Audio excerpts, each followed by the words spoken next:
গতকাল সারাদিন মাইকিং হয়েছে, আমার পুরো এলাকাতে আজকে গ্যাস থাকবে না। তো আপনার ভাইয়ার তো চিন্তার শেষ নেই। বাসায় এসে বলছে রাতে তাড়াতাড়ি সব কিছু রান্না করে রাখো। ভাত, ডাল, মাংস যা আছে, না হলে কালকে কিভাবে রান্না করবে, কিভাবে কি করবে? তো আমরা ২ যা মিলে একটু মজা করে বললাম, না হয় একদিন আমরা রোজাই থাকি, অসুবিধা কি? আসসালামু আলাইকুম। আপনাদের সবাইকে স্বাগত জানাচ্ছি স্নিগ্ধা অ্যান্ড লতাস কিচেনে। আজ আমার এলাকায় পুরো গ্যাস নেই। তো ২ যা মিলে কি করলাম, আমাদের তো লাকড়ির চুলায় রান্নার ব্যবস্থা আছেই। যেহেতু ঈদ বা বড় কোনো অনুষ্ঠান হলে আমাদের একটা মাটির চুলা বসানো আছে। সে রান্নাঘরে দেখা যায় যে বড়, বড় রান্নাগুলা করা হয়। তো ২ যা মিলে আজকে চলে আসলাম সেই মাটির চুলায় রান্না করতে। আর কি, কি রান্না করলাম সেগুলাই আপনাদের সাথে শেয়ার করব। লাল শাক ভাজি করেছি, তারপর হচ্ছে ঢ্যাঁড়স ভাজি করেছি, ডাল রান্না করে নিয়েছি। এক, এক করে বড় একটা কড়াইতে রান্না করছি আর সবগুলো খাবার ঢেলে, ঢেলে বাটি বা হাঁড়িতে নিয়ে নিচ্ছি। তারপরে এই যে মাছগুলো ভাজি করে নিয়ে এই যে ঢ্যাঁড়স দিয়ে মাছ রান্না করেছি। তো সবকিছুই আপনাদের সাথে শেয়ার করব। লাকড়ির চুলায় রান্না করতে কিন্তু বেশ ভালোই লাগে। মাটির চুলায় একেবারে ধুমধুম করে জাল হচ্ছে আর রান্না কিন্তু খুব দ্রুতই হয়ে যাচ্ছে। তো ২ যা অনেকদিন পর মাটির চুলায় রান্না করছি, গল্প করছি, বেশ ভালোই লাগলো। দিনটা বেশ ভালোই কাটলো। আর আপনাদের ভাইয়াদের তো চিন্তার শেষ ছিল না। তো ২ যা আর আগে থেকে রান্না করে রাখিনি কিছু।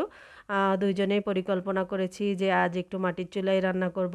মাটির ঘ্রাণ আ আর ধোঁয়া ওঠা একটু গন্ধ, খাবারগুলো খেতে কিন্তু বেশ ভালোই লাগে। তো বেশ এমন বড় কোনো আয়োজন নয়। সাদামাটা যেই খাবার আমাদের ছিল সেগুলোই। আ বেশ কিছু আইটেম রান্না করে নিয়েছি। এই যে শাকসবজি এগুলাই। মাছ আর এখানে চিংড়ি মাছ দিয়ে একটু চাল কুমড়া রান্না করব। তো এগুলাই ছিল আজকের আয়োজনে। তবে একটা কাজ করেছিলাম, একটু বেশি করে আগের দিন চিকেন রান্না করে রেখেছিলাম। যেন বাচ্চাদের কোনো অসুবিধা না হয়। আর এই যে মাছ, তরকারি, সবজি একে, একে করে সবগুলা তরকারি ২ যা মিলে সুন্দর করে মাটির চুলায় রান্না করে নিলাম। আর খাবারগুলো যে এত টেস্টি হয়েছে কি বলবো। মাটির চুলার রান্নার আসলে স্বাদই আলাদা। আর এর ঘ্রাণ, একটু ধোঁয়া ওঠা ঘ্রাণ, একেবারে মাটির ঘ্রাণ। তো আপনাদের কে, কে পছন্দ করেন এরকম একটু মাটির চুলায় রান্না করা? ২ যা তো ইচ্ছে করলে আগের দিন রাতেই সবকিছু রান্না করে রাখতে পারতাম। আ ইলেকট্রিক চুলা আছে, ওভেন আছে, সবকিছুতে গরম করে খাওয়া যেতই।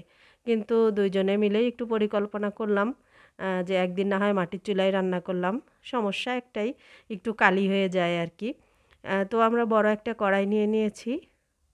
সেইটার মধ্যেই একে, একে একটা, একটা করে তরকারি রান্না করে আমাদের বল, বাটি বা হাঁড়িতে নিয়ে নিচ্ছিলাম। কারণ আমাদের চুলাটা বেশ বড়, এটা ছোট চুলা না। দেখা যায় আমাদের বাসায় ছোটখাটো কোনো অনুষ্ঠান হলে যেন এই চুলায় রান্না করা যায়। আর ঈদের সময় তো আপনাদের সাথে শেয়ার করেছি, এই মাটির চুলায় রান্না হয়। তো সেজন্য আমাদের রান্নার ব্যবস্থা আছে। গ্যাস না থাকলেও আসলে যে খুব বেশি প্রবলেমে পড়ে যায় তা না। তো আজকে শখ করে রান্না করলাম। কেমন লাগলো আমাদের মাটির চুলার রান্না আপনাদের দেখতে জানাতে ভুলবেন না। আজ এই পর্যন্তই। আল্লাহ হাফেজ।